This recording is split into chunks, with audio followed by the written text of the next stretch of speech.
Irmãos, você está pronto? Eu estou 3 dias aqui que nem um leão enjaulado, com vontade de pregar. E aí todo mundo falava, eu disse, meu Deus, eu ia falar disso também, Jesus. Mas eu vou dar uma melhoradinha. Não, estou brincando. Estou brincando, gente. Se alguém me pedisse assim, Luiz, define para mim qual é o seu chamado, eu me sinto um despertador, irmão. Sabe aquele despertador que você está ali no sono, sabe? Soninho, de repente ele é eu. Só que o despertador, ele te acorda, mas ele não tem poder de te tirar da cama. Então eu estou aqui como despertador, e a minha oração é que Deus te pegue aqui através dessa palavra, mas te tirar da cama, tirar esse soldado que está dormindo em cima da espada. Isso aí só você e o Espírito Santo juntos podem fazer. Eu me sinto, sabe, aquele pingo gelado no chuveiro enquanto você está tomando aquele banho quente. Sabe quando você está tomando um banho quente no chuveiro e tem um pingo gelado, não tem? Você fica olhando para cima. Eu sou esse pingo gelado que faz você olhar para cima. E você não sabe qual é o pingo gelado. Eu me sinto esse cara hoje. Então a gente passou por um grande tempo despertando uma geração. E eu acho que agora a gente está no momento de consolidar também essa geração. Então eu vou soltar algumas chaves aqui, que certamente vai contribuir com aquilo que você está fazendo, ou com aquilo que você deseja fazer. Primeiro eu queria deixar claro para você que é melhor, você precisa ter um sentimento no reino de Deus de pertencimento, não de posse. Quem faz a obra de Deus, às vezes as pessoas da força do calor da palavra, eles dizem, vão lá na igreja do Luiz Hermínio. Irmão, a igreja não é minha. Eu é que sou da igreja. Eu sou do corpo. E às vezes na força da expressão a gente diz, eu tenho uma missão. Eu acredito que você não tem uma missão, é a missão que tem você. Você não tem um chamado, é o chamado que te tem. Porque se você achar que o chamado é seu, você vai fazer do seu jeito, e muitas vezes você não vai mais ouvir a Deus. E a hora que você aprender que é possível fazer a obra para Deus, sem Deus, porque é possível. Eu acho que em algumas reuniões, Deus chegando, Ele pode até atrapalhar o andamento, porque a gente tem tudo organizado, está tudo muito bem feito. Só que a gente não deixa aquele hiato no meio, para Deus vir tirar a gente dali e levar para um lugar que é dele, né? Eu sou esse cara.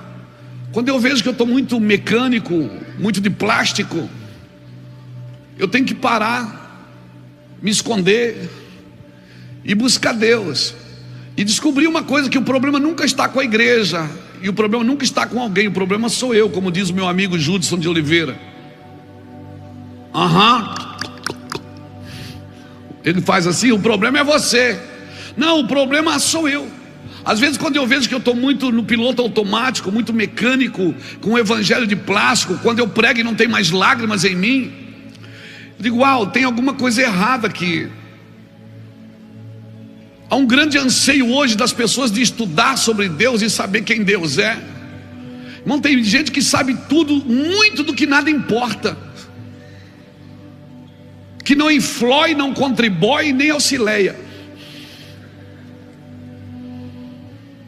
que não dá nem para conjugar, sabe muito. E a fé não é burra, a fé é inteligente. Mas o dia que você substituir a fé e essa paixão, e sabe de uma coisa, eu já tentei, mas não consegui. Talvez a gente aprenda isso um dia. Você vai ter dificuldade de ensinar sobre convicção, mas quando você tem convicção, ensinar convicção para os outros é difícil, mas é bom quando você tem convicção sobre aquilo que você faz e aquilo que você diz. Certamente você vai afetar pessoas, vai afetar uma geração com a sua convicção. Irmão, não tem pior coisa no mundo que um pastor incrédulo com um microfone na mão. Eu fui pregar numa igreja uma vez, um irmão falou assim, Quando eu terminei, pastor, irmão, vamos levantar uma ofertinha para o pastor Luiz, coitado. Eu disse, coitado é o senhor, eu não sou coitado não. Eu não vim aqui pregar para ganhar dinheiro, eu vim aqui pregar. Não, a gente quer abençoar, então fala de abençoar. Porque você vai se mover por três coisas: ou você se move por prazer, ou você se move por necessidade, ou você se move por propósito. E se você não achar o propósito de Deus, irmãos, certamente você vai se mover ou por prazer ou por necessidade. A questão é que Deus não investe em necessidade. Necessidade Deus supre. Deus investe em homens e mulheres que andam no seu propósito. Por isso Romanos diz que todas as coisas contribuem para o bem daqueles que amam a Deus e andam. Então o cara faz um monte de caca e diz, não, mas Deus vai me abençoar. Não vai. Deus só abençoa quem anda no seu trilho, no seu propósito. Todas as coisas cooperam, contribuem para o bem daqueles que amam a Deus. Romanos 8, 28. Sabemos que todas as coisas cooperam para o bem daqueles que amam a Deus, daqueles que são chamados segundo o seu propósito. E você sabe que a palavra prótese, ela vem da palavra propósito. Quando alguém perde um membro do corpo, um braço, uma perna, é possível colocar uma prótese. Para quê? Para que continue funcionando, para voltar ao propósito. Só que entenda uma coisa: a prótese não está ligada na cabeça. Ela não obedece mais o comando da cabeça. Por isso, hoje no corpo de Cristo tem muitas próteses que não estão ligadas na cabeça. Está funcionando, mas não tem vida na cabeça, que é Cristo.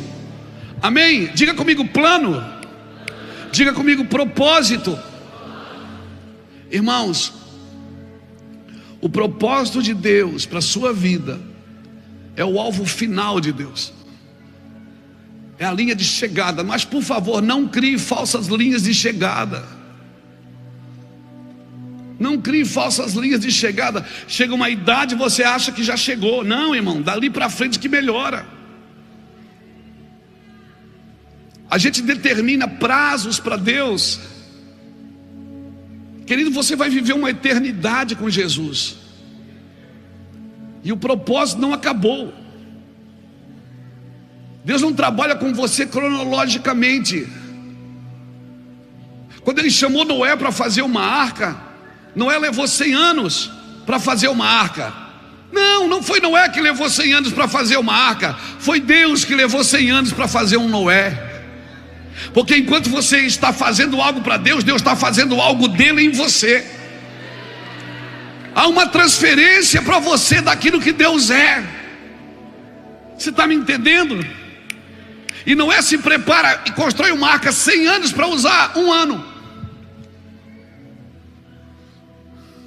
Um ano. Então entenda isso, querido. E eu queria despertar você hoje, para que você não sirva para mais nada, a não ser para viver aquilo que Deus te chamou para viver.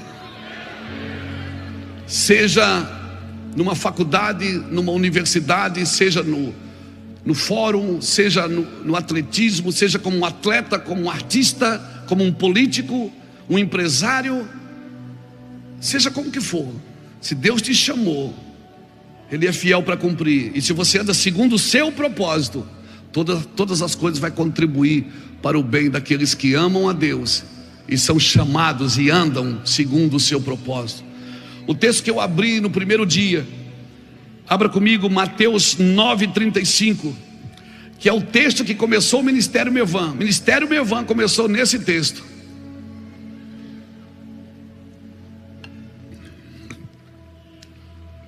E percorria Jesus todas as cidades e aldeias, ensinando nas sinagogas, pregando o evangelho do reino e curando toda sorte de doenças e enfermidades. Vendo ele as multidões, compadeceu-se delas, porque estavam aflitas e exaltas, como ovelhas que não têm pastor. Então se dirigiu a seus discípulos. Ele se dirigiu a quem? aos seus discípulos, não foi a multidão. E ele disse: a seara é grande, mas os trabalhadores são frouxos. Frouxos não, poucos.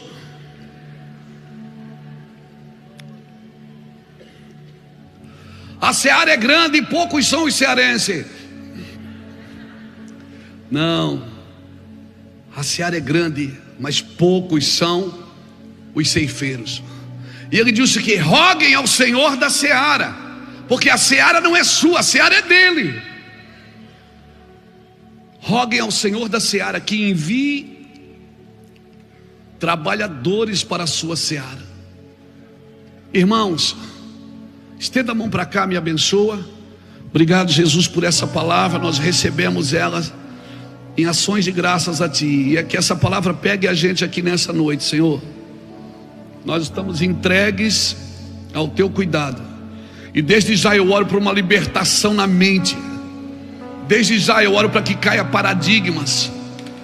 Que toda a religiosidade da nossa cabeça que foi construída, Senhor Deus, por sofismas, por medo, por culpa, caia por terra em nome do Senhor Jesus. E que a liberdade que existe na palavra profética nos pegue aqui nessa noite, Senhor. E que Teu nome seja glorificado em tudo que fazemos e somos. Em nome do Senhor Jesus Cristo. Jesus olha e Ele tem compaixão. Você vai achar pelo menos 6 vezes na Bíblia, no Novo Testamento, Jesus tendo compaixão. E toda vez que Ele tinha compaixão, algo ia acontecer. Quando Ele olhava para a miséria de alguém, e Ele tinha misericórdia, que era a miserius cardia, ou seja, Ele trazia a miséria de alguém para dentro do seu coração, e Ele chorava por aquilo. Certamente Jesus era movido de compaixão, e o fruto da compaixão sempre era milagres. E Jesus olhou para os discípulos e disse: olha, a seara é grande, mas poucos são os ceifeiros. Jesus, ele percebe um problema na multidão, mas ele não conversa com a multidão. Como diz o meu amigo Fábio Souza, Jesus não tem planos com a multidão. Jesus tem planos com os discípulos. E hoje nós estamos aqui em discípulos. Amém. Nós estamos aqui em discípulos, entendendo como Deus se move. Eu me lembro, hoje eu conversei com o apóstolo Gustavo Lara. Em 2010, 2009, por aí, a gente fez uma reunião com os primeiros obreiros do Meuvan, Juscelio, Jackson, Júnior, Lapa, Fernando, e o Lara sentou comigo, a gente sentou junto, eu e o apóstolo Gustavo Lara. Eu disse: apóstolo, eu gostaria de consagrar eles a apóstolo, porque eles vão ser enviados. Irmão, nós tínhamos uma igreja com um banheiro. E aí quando a gente consagrou os irmãos, 2 semanas depois eles fizeram uma reunião e me chamaram e disseram: ô pastor, nós não somos apóstolo, nós somos pastor, nós queremos ficar aqui. E aí eu disse: meu Deus, será que eu fiz alguma coisa errada? Eu fiquei meio culposo.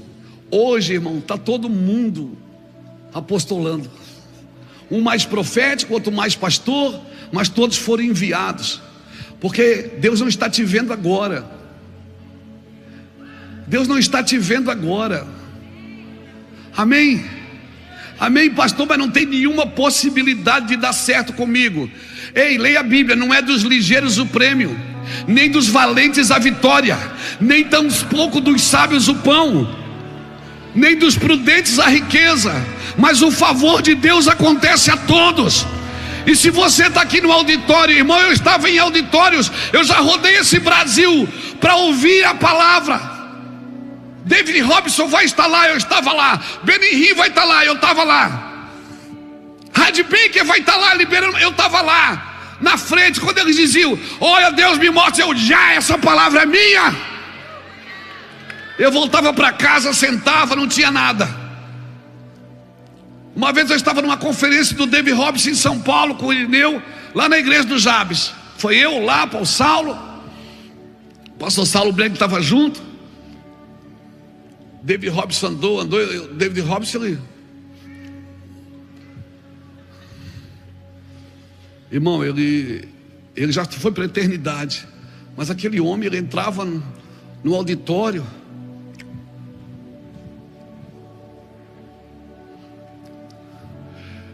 Ele era o Jason Lee Jones analógico. O Jason ainda é digital, mas ele era analógico, né? Que o Jason tá na música, mas o Dave Robson não, né, Irineu? Não tinha música, não tinha nada. Você sentava, alguém vinha e disse: sente que o David vai entrar. Eu pensei, vai ligar o canhão de luz, vai ligar fumaça, vai... Ele entrava.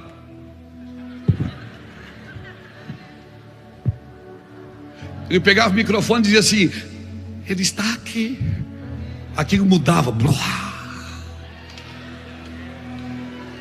Em 10 minutos nós estávamos jogados no chão chorando, cavando no cimento. Um dia ele pôs a mão na minha cabeça em 98, 2003. Ele botou a mão em mim, olhou para mim e fez assim. E olhou para o público e disse: Deus deu uma medida de graça para ele. Olhou para mim e disse: você não merece. Mas Deus deu. Irmãos, eu embarquei no carro. O Lápio e o Saulo vieram dirigindo. Eu vim chorando no banco de trás, jogado no banco de trás. 3 dias depois eu quase entrei em coma espiritual, só por essa frase: a medida de graça. E dizia assim: você vai andar em degrau por degrau. Não corra, ande. É degrau por degrau. Então você está num ambiente profético como esse, cara, você não pode deixar passar nada não, meu filho. Não fica se distraindo com foto, com feito. Ei, fica esperto. Amém? Fica esperto, a nuvem está aqui. E quando você tem uma coisa que não está no teu aparelho, está na nuvem, você tem que acessar e entrar na nuvem. Pega que é seu. Está aqui. Em ambientes como esse, eu corri o Brasil atrás de ambientes como esse. E toda palavra que eu ouvi, eu chegava, fazia a reunião com os obreiros da casa e dizia assim: nós vamos crescer, Deus falou. Ô pastor, a gente só queria pagar o aluguel. Não, é Deus falou que nós vamos crescer, nós vamos viajar o mundo pregando o evangelho. Deus me falou que vai trazer o Brasil aqui em Itajaí. Amém, pastor, amém. A gente crê. Eles não criam não, irmão. A maioria não cria não. Tem uns 2 ou 3 loucos que nem eu que cria, mas muitos não criam. O Luiz está viajando. Tinha um dia um pastor falou assim para mim: sabe qual é o seu problema, Luiz Hermínio? É que você sonha muito. Você tem que ser mais real, mais realista, andar com o pé no chão. Eu digo: pastor, sabe qual é a diferença do sonhador e do realista? É que o realista sabe onde vai, o sonhador já esteve lá. Ei, meus olhos ainda não viram, meus ouvidos ainda não ouviram, nem está no meu coração o que Deus tem, mas o Espírito revela. Levante a sua mão e receba essa palavra. O que é para você é para você, e ninguém vai viver o que é para você viver. Abre para mim. Ninguém vai viver o que é para você viver. É seu, é meu. Pastor, mas não é soberba, não, é confiabilidade, é confiança. Mas se eu achar que eu vou ser grande, não tem problema ser grande. Não tenha medo de ser grande, mas só tem um caminho para ser grande. Quer ser o maior? Seja como o menor. Aprendei de mim que sou manso e humilde de coração, e assim encontrareis descanso para vossas almas. Aprendei de mim, porque sou manso e humilde. Como alguém pode aprender com Jesus e se tornar soberbo e prepotente? Não, se eu sou soberbo e prepotente, não é com Jesus que eu tenho aprendido. Jesus é manso. Ninguém o matou fora do tempo, ninguém o matou quando quis, matou quando o Pai liberou.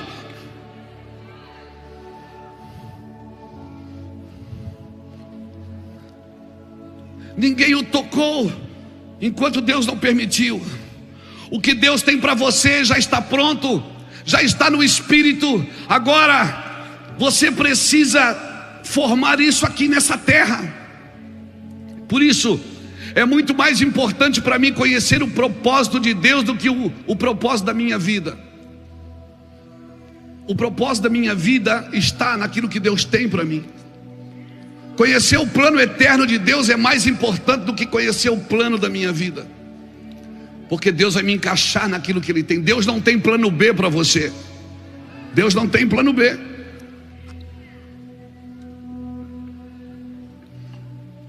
E se não der certo isso, pastor? Não tem como dar errado se você entender e ouvir a Deus. É muito mais importante para mim eu conhecer o plano global de Deus para toda a humanidade do que conhecer o plano só para a minha vida. Porque o plano da minha vida tem a ver com o plano global que Deus tem para toda a humanidade. E se eu quero entender o que Deus tem para a minha vida, eu preciso entender o que Deus tem para toda a humanidade. Eu quero entender o que Deus tem para a minha vida. Planos de Deus inclui Egito, inclui Babilônia, inclui Israel. Eu preciso entender. Nós tomamos decisões por aquilo que nós precisamos fazer. Eu preciso fazer isso, eu preciso fazer aquilo. Escute, talvez isso te ajude. Não é o que você precisa fazer, é aonde você precisa estar. Porque o que você precisa fazer está exatamente aonde você precisa estar. Amém? E se Deus te mover, não se preocupe. Você não vai parar de fazer. O que você precisa fazer está exatamente aonde você precisa estar. Então pare de procurar o que fazer. Procure aonde você precisa estar.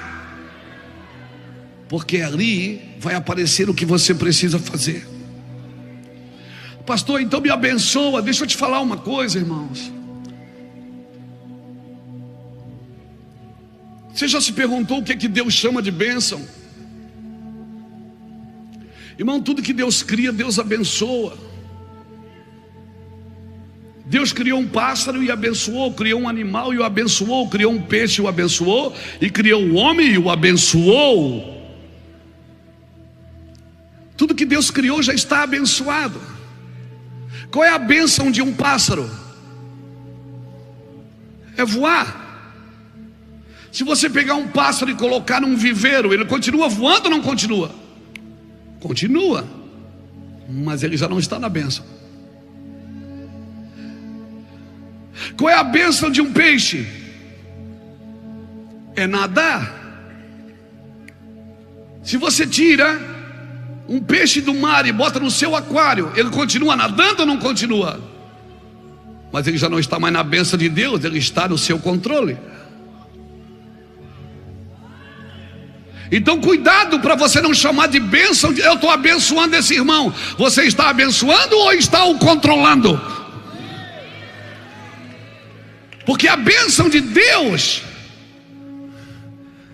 como foi dito aqui hoje, liberdade, ser livre. Então um pássaro não acorda de manhã e diz: Deus me abençoa. Não, ele só voa, porque ele já está na bênção de Deus. Tire um peixe da água para ver o que acontece. Ele morre, por quê? Porque ele sai da bênção de Deus, do lugar que Deus o criou para viver. E qual foi o lugar que Deus criou o homem para viver, irmãos? Um lugar de governo. Deus não disse a Adão: vou criar você para te salvar. Não, ele disse: eu vou criar você para dominar sobre todas as coisas. Não é sobre pessoas. Pessoas você não domina, você conduz. O que você domina são coisas. Mas nós muitas vezes dominamos pessoas e conduzimos as coisas. O que Deus quer fazer é quebrar esse paradigma e trazer a gente para um lugar de entendimento. Bênção é a ordem de Deus para aquilo que foi criado funcione para aquilo que foi criado. Você foi criado para governo, para governar. Isso começa com o autogoverno. Qual é o autocontrole? O autogoverno é você governando você mesmo. Irmãos, você não precisa pedir bênção para fazer algo. Você precisa entrar na bênção que você nasceu para ser. E esse é o meu trabalho, te ajudar a achar esse lugar, porque alguém ajudou eu também a achar o meu lugar. Eu tive homens, pessoas, famílias que me ajudaram. Luiz, entra por aqui, você vai achar o seu lugar. Mas sabe por que você não acha o seu lugar? Porque nós somos pessoas de muitas coisas, e Jesus disse: uma coisa só é necessária. Uma coisa. Paulo disse em Colossenses, não, em Filipenses capítulo 3, versículo está na Bíblia. Ele disse: uma coisa eu faço, eu esqueço das coisas que ficaram para trás e avanço para aquelas que estão diante de mim. Eu prossigo para o alvo, para alcançar aquilo porque fui alcançado por Cristo. Davi diz no Salmo 27, o verso 4: uma coisa eu pedi ao Senhor e a buscarei, que eu possa estar na casa do Senhor todos os dias da minha vida, para contemplar a sua formosura e para aprender no seu tempo. Jesus em Betânia, na casa de Marta e Maria, ele disse: Marta, Marta, Marta, você está ansiosa e ocupada com muitas coisas, mas uma coisa só é necessário, e a Maria escolheu a melhor parte. Então peraí, pastor, eu vou ter que parar de fazer tudo? Não, você precisa ser alguém de uma coisa só. Porque quando você é alguém de uma coisa só, todas as outras coisas vão achar o lugar delas na sua vida. Todas as outras coisas, o esporte vai achar, a cultura vai achar, o hobby vai achar, a diversão vai achar, mas você mesmo é pessoa de uma coisa só. Amém? Irmãos, bênção significa ser colocado no lugar que você deveria estar. E quando ele entra no jardim, como foi dito aqui hoje, e ele pergunta a Adão: cadê você? Eu vim aqui só para te ver.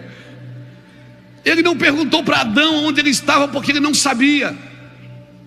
Ele sabia onde Adão estava. E quando Deus perguntar: Luiz, cadê você? Não é porque ele não sabe onde você está, é porque você não sabe aonde você está. Roguem ao Senhor da seara. Roguem ao Senhor da seara. Talvez você seja um ceifeiro, e certamente você o é. E você está fazendo tudo para ser um ceifeiro a partir de você e não a partir de Deus. A igreja não tem a capacidade de preparar ceifeiros para a obra de Deus. É Deus que prepara ceifeiros para servir na igreja, não é a igreja que prepara ceifeiros para servir a Deus. Pegou?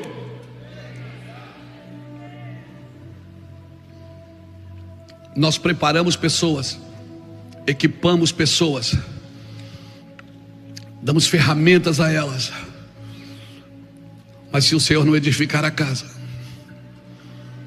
em vão trabalhos que edificam. Inútil vos será acordar de manhã, comer pão de dores.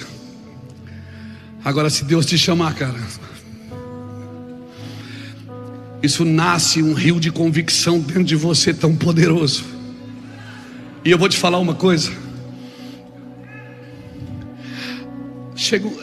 Tem um tempo na sua vida que você acha que todo mundo crê como você, mas não vai nessa. Não vai nessa. Quer saber? Nem todos vão crer como você crê, porque quem recebeu foi você. Quando você recebe aquela palavra: eu vou fazer, João, meu irmão, não adianta você querer convencer os outros. Imagina, Deus para Josué no capítulo 5 e diz assim: Josué, eu vou te entregar Jericó. Mas só que Deus fala com Josué sozinho: Josué, vou te dar Jericó. Agora Josué tem um desafio: convencer Israel que Deus falou que ia dar Jericó. Aí Josué chega e diz: gente, Deus falou comigo ali na árvore, eu fui lá, tinha um anjo lá. Josué, o que é que ele falou? Que essa muralha toda aí vai cair e nós não vamos precisar nem usar a espada. Como é que é? A muralha vai cair. Nós não vamos precisar de rede escavadeira, não vamos precisar de explodir nada, está tudo certo. Deus é tão lindo que ele disse assim para Josué: vocês vão, dá licença, Josué, manda um homem ficar atrás do outro. Vocês vão dar uma volta todo dia na muralha, uma volta, um atrás do outro, em silêncio. Porque crente, irmão, se ele der uma volta num dia e não cair, no outro dia ele já está. Eu sabia que não ia cair. E Deus falou assim: vem cá, Mateus, me ajuda aqui. Vem cá, mais um aqui, vem cá. Vem cá, Ulisses, mais um. Deus falou assim: um atrás do outro, em silêncio, volta na muralha. O Ulisses ficar em silêncio é terrível. O Mateus ainda consegue, mas o Ulisses não consegue não. Uma volta, demos uma volta. E agora, vai cair? Não, vamos para casa, amanhã a gente volta. No outro dia de novo, mais uma volta. Irmão, e era tão lindo que não era em silêncio e um atrás do outro. Por quê? Porque crente fala com os olhos. Ele está na igreja, quando ele não está gostando da mensagem, ele olha para o outro e fala assim, ó.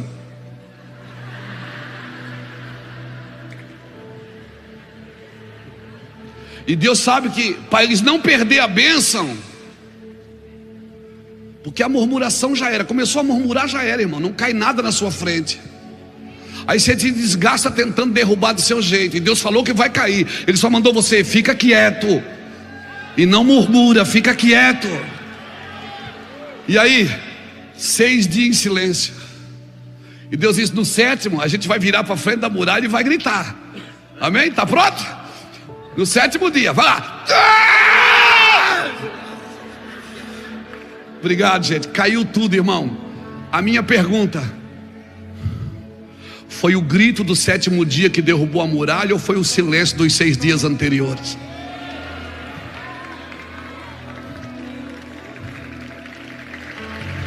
O que é que derrubou a muralha?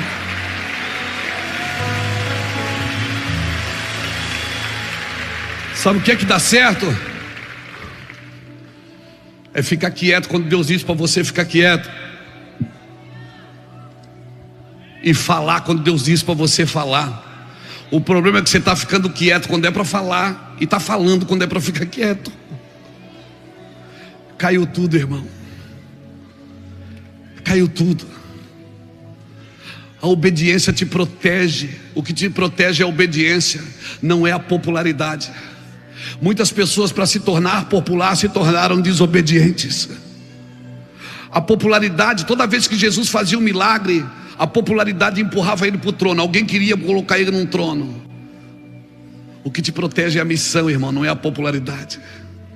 A missão empurrava Jesus para a cruz, mas a popularidade empurrava ele para o trono. Escute, a popularidade não te protege.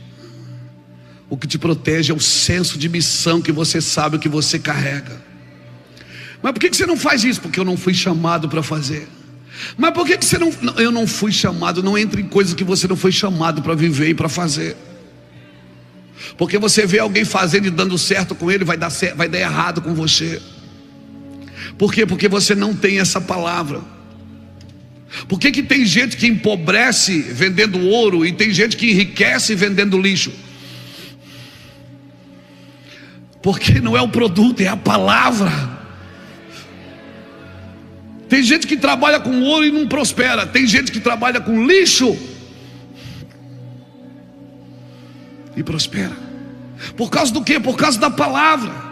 Quando é o Senhor que governa o seu coração de ceifeiro, quando é o Senhor que governa as tuas atitudes, que Ele é o teu Senhor, que você consulta Ele em tudo que você faz. Irmão, para chegar num propósito eu preciso de um plano, e esse plano é Deus quem dá. Você entra no avião, você sabe que vai voar, o cara já começa a falar, o piloto diz: olha, nós vamos levar tanto tempo para chegar, o tempo lá está bom, e nós só estamos aguardando, já, só um minutinho, nós só estamos aguardando o plano de voo. Tem que ter um plano de voo. Deus tem um plano para você. Eu sei os planos que eu tenho para vós, planos de paz e não de mal, para vos dar uma esperança e um futuro. Agora o propósito não muda, o plano muda. Amém? Esse é o problema. Quando Deus começa a mudar o plano, você acha que saiu do propósito. Não. Paulo e Silas, Atos 16:16. Paulo e Silas estão indo todos os dias ao caminho de oração. Todo dia Paulo e Silas vão orar. Todo santo dia eles estavam indo orar. E uma mulher atrás dizendo: meu Deus, que homem abençoado, que homem ungido, que homem cheio do Espírito. Um dia Paulo para e repreende a mulher. E por causa disso eles vão presos. Por causa disso eles são açoitados. Por causa disso eles vão presos no cárcere interior. Meia-noite, Paulo diz: ô Silas, dá um dó maior aí, vamos cantar um corinho. Quando eu cheguei aqui, meu Senhor já estava. Quando eu cheguei aqui, meu Senhor já estava. No meio da cadeia ele passeava. Você está me entendendo? Porque onde é que eles estavam indo? Onde é que eles iam todo dia? No caminho de oração. Eles iam para um lugar para orar. Naquele dia Deus mudou o plano. Você diz: hoje vocês não vão orar, vocês vão presos. E na cadeia eles fizeram o quê? Oraram. Ganharam o carcereiro, as portas se romperam, as cadeias caíram. Por quê? Porque Deus naquele dia resolveu mudar o plano. Mudou o plano, mas não mudou o propósito. Adorador adora em qualquer ambiente. O propósito é o mesmo sempre. O fato de você entrar num avião não significa que você é um passageiro. O fato de você entrar num restaurante não significa que você é um cliente. Você é um agente de Deus de transformação em qualquer ambiente que Deus se coloca. Cutuca o irmão que está do seu lado e diz: eu te falei para ir embora. Você está me entendendo? Você está me entendendo? O problema é que muda o ambiente, você esmorece. Ah, eu sabia. Você não sabia coisa nenhuma. Mudou o ambiente. Deus está dizendo: eu vou mudar o plano hoje. Hoje você não vai cantar na igreja, vai cantar na cadeia. O problema é esse: você quer viver o propósito de Deus, mas não tem. Quando os planos de aflição de Deus, quando a pedagogia de Deus muda. O Irineu contou que hoje de manhã, um dia nós estávamos no restaurante, aqui nessa rua aqui, né, Irineu? Nós estávamos no restaurante, começamos a falar das coisas de Deus, das coisas de Deus. E o garçom vinha, trazia a comida, trazia a água, e a gente pegava na mão dele: obrigado, querido, Deus te abençoe, obrigado, querido. Daqui a pouco ele jogou a bandeja no chão e disse: cara, me ajuda, ora por mim, eu estou ouvindo vocês falar aqui, eu estou perdido, estou destruído nas drogas, estou acabado. Aí como um monte de gente começou a orar, a olhar, eu disse: fica tranquilo, Jesus está aqui. A cozinheira abriu a cortina assim, olhou e disse: pode vir cá também, eu vou orar por você. Virou o restaurante, virou a igreja. Quase fiz uma oferta, irmão.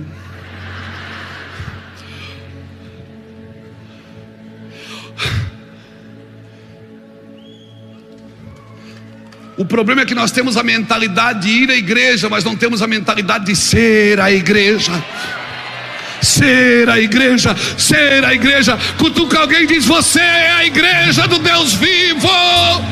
Me deixa terminar.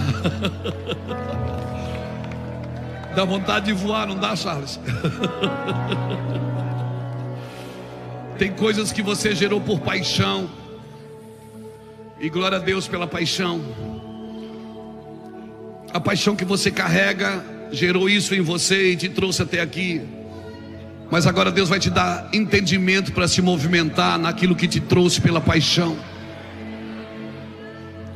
Tem coisas que Deus vai te dar entendimento para se movimentar naquilo que você foi pego por paixão. Eu confesso, eu tinha tanta paixão para fazer as coisas para Deus, irmão, que eu não tinha muito entendimento. Senta aí, gente, às vezes vocês querem ir embora já, calma. Uma vez eu fui expulsar o demônio de uma pessoa, ela cuspiu em mim, eu cuspi nela também. Por quê? Porque eu tinha vontade, mas não tinha entendimento. Lembra, pastor João? Eu já expulsei demônio quando eu era Espírito Santo, e já achei que era o Espírito Santo quando era demônio. Foi, Luiz? Foi. Eu tinha tanta paixão de fazer a coisa certa, de ser útil para Deus, que a paixão me trouxe até um lugar, mas agora faltava o entendimento para viver aquilo que eu tinha paixão para viver. E aí onde entrou os homens e as mulheres, as pessoas, as famílias que passaram pela minha vida, pela minha casa, e me treinaram para viver aquilo que eu fui chamado para viver. Só que tem um detalhe: eu não comecei pelo entendimento, eu comecei pela paixão. Davi diz assim: uma coisa eu pedi ao Senhor e a buscarei, que eu possa estar na casa do Senhor para contemplar a formosura e aprender no seu templo. Aprender vem depois de contemplar. Porque se você não tem paixão por aquilo que você está aprendendo, sabe, se você não quer ouvir a voz, nem adianta ler a letra, porque naquela letra tem uma voz. A Bíblia diz que a letra mata, mas o Espírito vivifica. Então Deus não quer só que você leia, porque a fé não vem pelo ler, vem pelo ouvir. Você lê, mas não acha entendimento. O Espírito, por quê? Porque você não conhece o Espírito Santo. Você é um estudioso das Escrituras, e glória a Deus por isso, mas você precisa do amiguinho, do cheiroso. Você precisa dele para descobrir o que é que está escrito ali. Tem coisas que a paixão te trouxe. Por isso, irmãos, muita gente que é apaixonada por Jesus precisa ter entendimento, mas muita gente que só tem a leitura, o entendimento, não tem paixão pelo que faz. E aí quando vai pregar, informa, mas não transmite. A Bíblia não é um livro de história, é um livro de realidades. As histórias são importantes. Eu tenho amigos que quando discorrem nas Escrituras, cara, eu fico fascinado pela história. E eu amo a história. Mas a Bíblia é um livro de realidades, onde pai e filho trabalham juntos. Por isso que eu nunca fui na Bíblia buscar uma pregação para pregar. Eu nunca fui na Bíblia tirar dela alguma coisa. Eu sempre vou nela para tirar alguma coisa de mim. Porque ali tem uma voz, e a voz vai me dizer o que significa aquilo que está escrito. Então rogue ao Senhor da seara, para que Ele prepare você para ser um ceifeiro. Porque você pode estudar, irmão, estudar, aprender e aprender. E graças a Deus pelo ensino. E eu sou um cara que eu leio um livro por mês, um livro por semana, quando eu consigo. Eu leio muito. Só que eu gosto mesmo de ouvir a voz. Aquela voz que chama você pelo nome no meio da noite. Luiz, você acorda e chora. Chora, ora em línguas, tudo escuro. Você olha no quarto assim, está tudo escuro. E o que eu vou falar parece coisa de criança, mas não pode voltar a dormir. Eu só queria saber se você me ouve.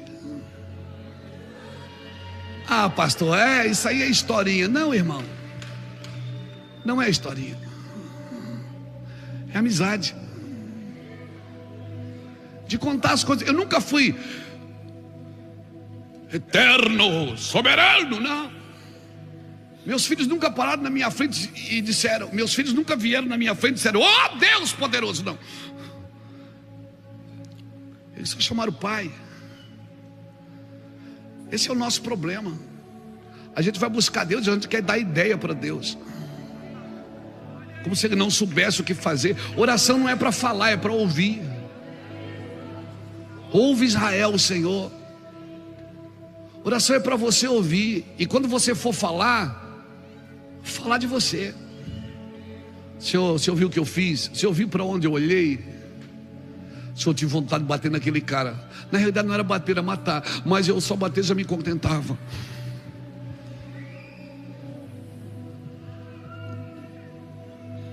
Você está me entendendo? O problema é que até falar para Deus nós somos religiosos. Nós queremos construir um lugar distante com Deus. Roguem ao Senhor da seara. Contemple e aprenda depois. Mas contemple primeiro. Você vai aprender tudo sobre Deus. Tudo sobre Deus. Não adianta você abrir Deus no meio. Vão fazer anatomia de Deus. Vão estudar quem é Deus. Irmão, como diz os nossos irmãos do preto no branco, ninguém explica Deus. E se eu conseguir explicar como isso aconteceu no mundo, no Brasil, no mundo, então já não foi Deus quem fez. Porque a primeira revelação que eu preciso ter é que eu não sei. Assim como tu não sabes o caminho do vento, nem como se formam os ossos no ventre de uma mulher grávida, assim tu não sabes a obra de Deus que faz todas as coisas. Por isso de manhã semeia a tua semente, de tarde não retires a tua mão, porque tu não sabe qual que vai prosperar, se essa ou se aquela. O reino dos céus é semelhante a um homem que lança a semente na terra e vai dormir, não sabendo ele como a terra por si mesma frutifica. Se você conseguir explicar como a sua igreja cresceu, prosperou, já não foi Deus quem fez. Eu sei que eu era cego e agora eu vejo. Eu posso te ajudar a enxergar o que eu enxerguei. Eu posso te ajudar a ver o que eu vi, mas não a partir de mim, a partir daquele que vive. Aleluia. Aleluia. Vem e vê. Irmão, eu sou do tempo que o graveto acendia no monte. Eu sou do tempo que a gente trazia o graveto dentro da Bíblia e botava na sala e chamava os filhos para ver. Então eu vou orar, vai acender. E acendia.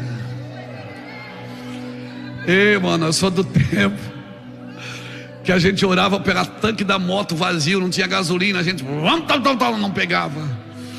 Aí de repente a gente dizia: Deus, eu não tenho mais dinheiro, eu tenho que voltar para casa. Deus, põe gasolina aqui. Aí você andava 50 quilômetros com aquela gasolina. Sabe, você não tem que celebrar o testemunho dos outros, você tem que celebrar os seus. Ouse andar sobre as águas. Faz quanto tempo que você não pisa sobre as águas? Faz quanto tempo que você não faz algo louco, sobrenatural, louco? Faz quanto tempo que você não atravessa a cidade para orar por um doente? Quanto tempo faz que você não vai no hospital botar a mão em alguém que está doente só para sentir o prazer de ser usado por Deus? Porque não tem coisa mais gratificante, mais sobrenatural do que ser usado por Deus. Oh, meu Deus! Como é que faz, pastor? Vem e vê. Entra. A seara é grande. Nós somos a geração das ideias. Nós temos uma ideia. Eu mesmo tenho uma ideia a cada 10 minutos. Mas nós somos a geração sem direção. Muitas ideias e pouca direção. Mas que o Senhor prepare homens e mulheres, igrejas sadias para nos dar direções. Nós precisamos de direção. Salmo 25 e o verso 12 diz: qual é o homem que teme ao Senhor? A este lhe ensinará o caminho que deve escolher. Sua alma repousará na prosperidade, e a sua descendência herdará a terra. Verso 14 que eu amo, que é o verso da minha vida. O segredo do Senhor é para aqueles que o amam. Deus tem um segredo para você. O temor. Pastor, mas eu ando sem direção. Se estás sem direção é porque estás sem comunhão. A comunhão gera direção, meu amigo.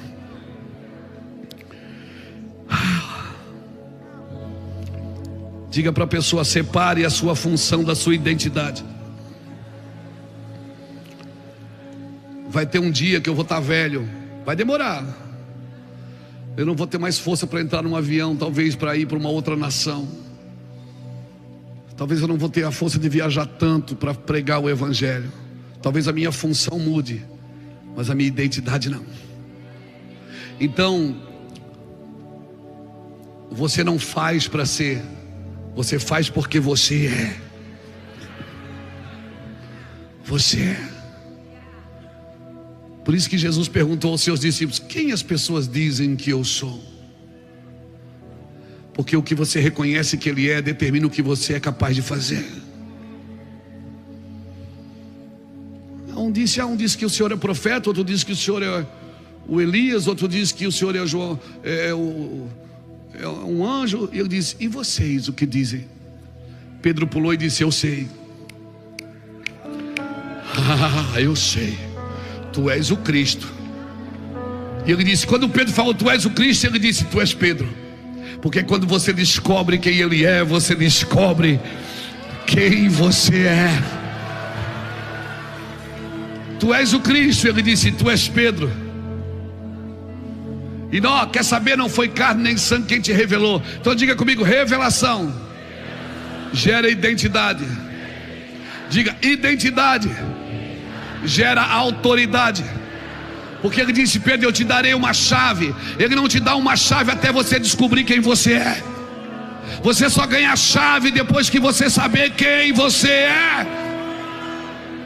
Revelação gera identidade, identidade gera autoridade, e autoridade gera serviço. Porque o que tu ligares na terra terá sido ligado no céu. Por isso que não foi João que começou a igreja, foi Pedro. Foi Pedro. Tinha 3 caras dormindo no jardim: Pedro, Tiago e João. Ele não brigou com os 3. Ele olhou e disse: Pedro, nem uma hora tu pudeste vigiar comigo. Pedro podia até argumentar. Ele podia ter dito: Senhor, mas o Tiago está dormindo, o João, o Senhor só briga comigo. Quem descobriu quem ele é não pode dormir, irmão. Meu irmão, quem descobriu quem ele é não pode mais cochilar, não. Ele te deu uma chave, você está dormindo com a chave no bolso. Cutuca alguém e diz: você está dormindo com a chave no bolso.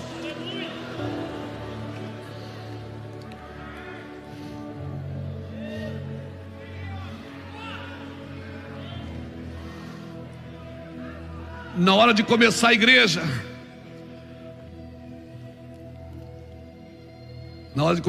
ele pegou: Pedro, tu me amas? Pedro disse: eu te amo.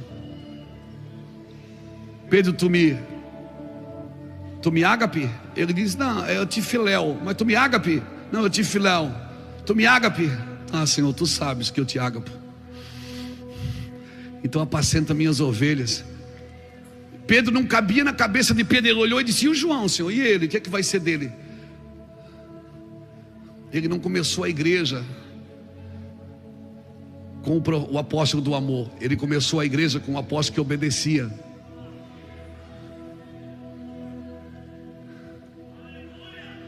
Pedro, tem uma moeda na boca do peixe. Você pesca o peixe, deixa comigo, eu pego.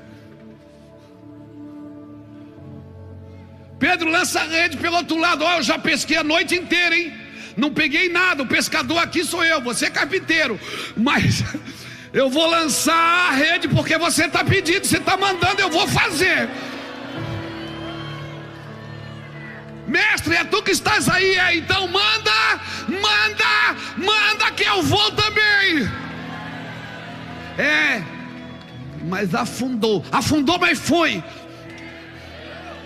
E você que não sai do barco? Mas ele afundou, do que adianta? Adianta obedecer. Obedecer é melhor do que sacrificar. E aí, quando ele vai chamar o primeiro homem para começar a primeira igreja, ele não foi no cara do amor. Ele foi chamar Pedro. Pedro disse: Senhor, e ele? E o Senhor disse: ele é para o final. É nós aqui, Pedro. Mas Senhor, Não, Pedro, tudo que eu pedi você fez.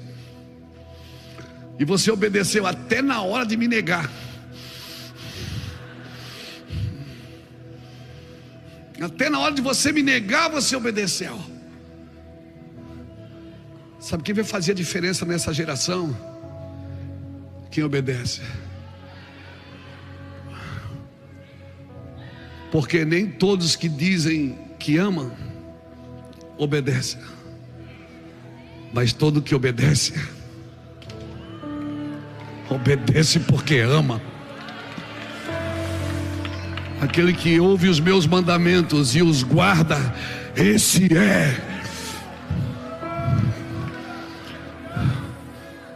é o que me ama. Você está pronto? Você está pronto? Você está pronto para um batismo de obediência? Você está pronto? Ai, pastor, ora para mim receber. Não, não vou orar para você receber nada. Eu vou orar para você obedecer, para a gente entrar num lugar de obediência. Você está pronto?